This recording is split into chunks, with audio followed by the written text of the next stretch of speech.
Tom Downey here for Bengals Breakdown. You will see and hear from Stone Shields in just a little bit. Today's show, we're taking a look at the Bengals cut candidates, some of the top notable names before camp gets going. Now, look, the Bengals are going to cut people. That's how the NFL works when you get to roster cut down time. Do not miss any Bengals news. When news happens, we have you guys covered, especially with Stone now taking over full-time as the Bengals Breakdown host. So what you want to do is, once you subscribed, click the bell where you first subbed. Change your notification setting from personalized to all. If it's personalized, you might not get a push every time. When it's set to all, you will. And only about 13% of you have actually done that. So change those noties to all so you don't miss anything here on Bengals Breakdown. First up on the cut candidates, trying to focus more on names you've heard that are also realistic, right? Chris Evans, the running back, is first up. Stone's a fan of his game, and he does showcase pass-catching ability. I think there's some untapped return value mixed in there as well.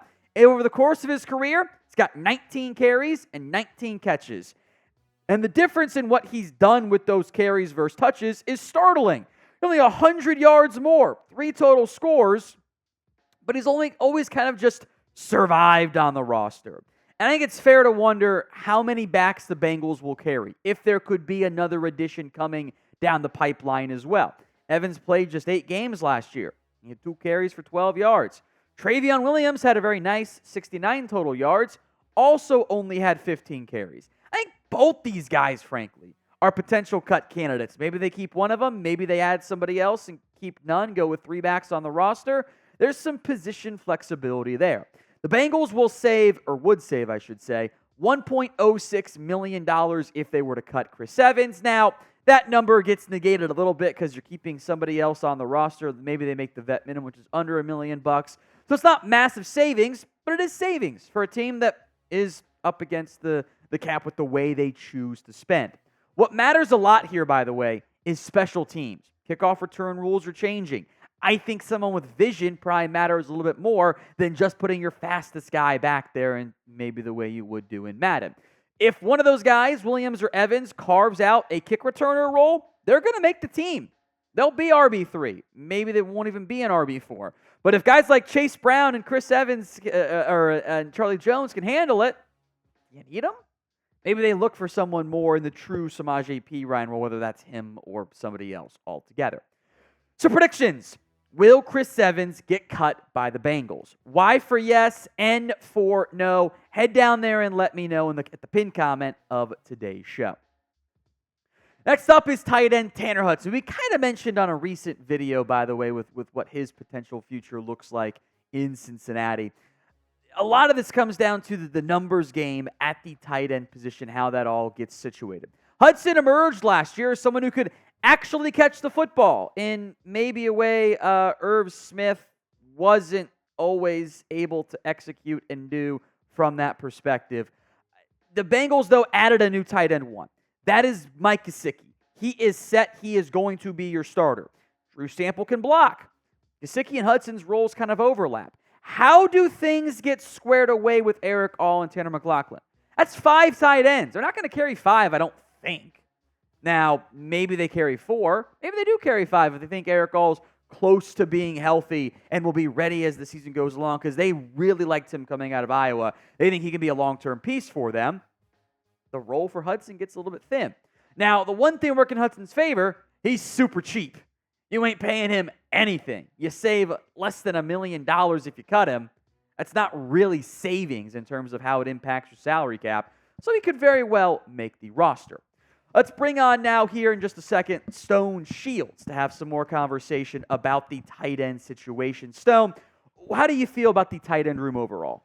Yeah, so, I mean, you look at the room as it is right now, and you probably think the Bengals are going to keep probably 4 guys, right? And obviously you said Gesicki's going to be one of them, and I think Sample's certainly going to be one of them as well. So at that point, you're either saying, do we do Tanner Hudson and then one of the rookies, or do we have to move on from either Sample or Hudson and maybe make room for both the rookies that they drafted on the roster? Obviously, they took Eric All before Tanner McLachlan.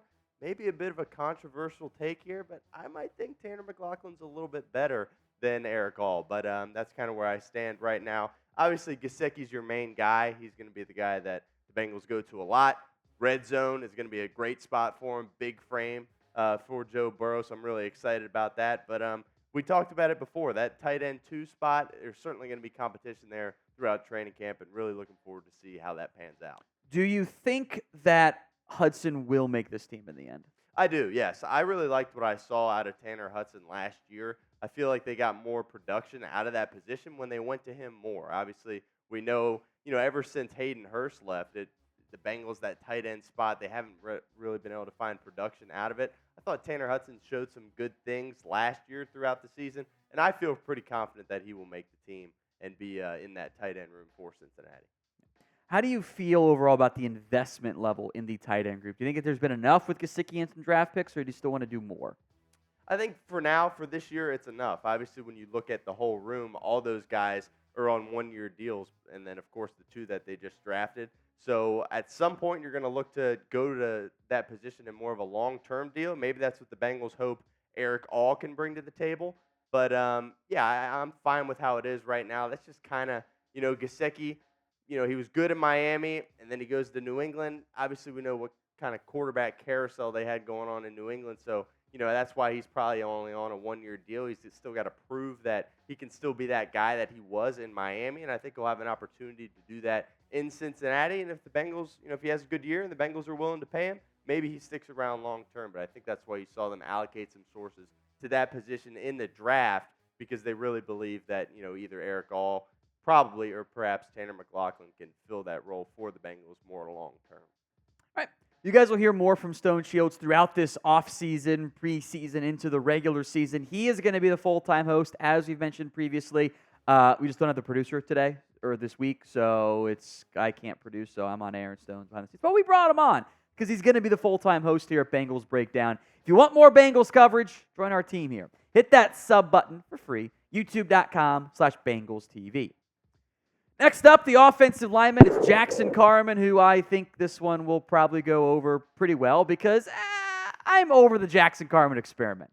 I get he's local. This hasn't gone well. There's no way around it. When he's had chances to play, it hasn't been that great. The Bengals spent a second-round pick on him. They've kept him on the roster. He has yet to prove himself worthy of that. He got beat out by Cody Ford and others last year. Is he a tackle? Is he a guard? I still don't really know. There's so much depth on this Bengals offensive line that is he going to play him at left tackle? He can't play left tackle. He can play left guard? I don't think so. I see 6 locks, guaranteed locks, right? Brown, Volson, Karras, Kappa, Brown, Mims. There's 6. I think Cody Ford is going to make the team. Not guaranteed roster-wise, but I think he makes the team. There's 7. I'm a big fan of Matt Lee. I'd make him my 8th. I'm taking Deontay Smith over Jackson Carman right now.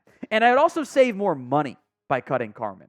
$1.39 million in savings, not an insignificant amount, not a massive amount, but noteworthy. I think it's time to move on and give up on the Jackson Carman hope, dream, whatever you want to call it. Now, maybe you even get lucky, and maybe because of the level of investment put into Jackson Carman as a draft pick, as a top 50 pick, someone says, we'll trade for him. Now, maybe all you get is a different, bust player back or a future 7th. Better than nothing. You still save plenty of money in the end as well. So will Jackson Carman get cut by the Bengals? 1 for yes, he's done. 0 for no, he's going to stick around. Another relatively high draft pick on list is Zachary Carter, the defensive tackle. Lou Anarumo's hyped up Joseph Asai as a piece that could still be a huge part of the Bengals defense. Who they haven't hyped up is Zachary Carter. And I'm a big believer in, sometimes not always 1-to-1, trying to match and identify what the Bengals' moves are and teams' moves are for how they feel about players. Carter last year, DJ Reader goes down, gets a chance. Where was he? How many times did we mention Zach, or to say, big play by Zach Carter? Did anyone doing the games mention that?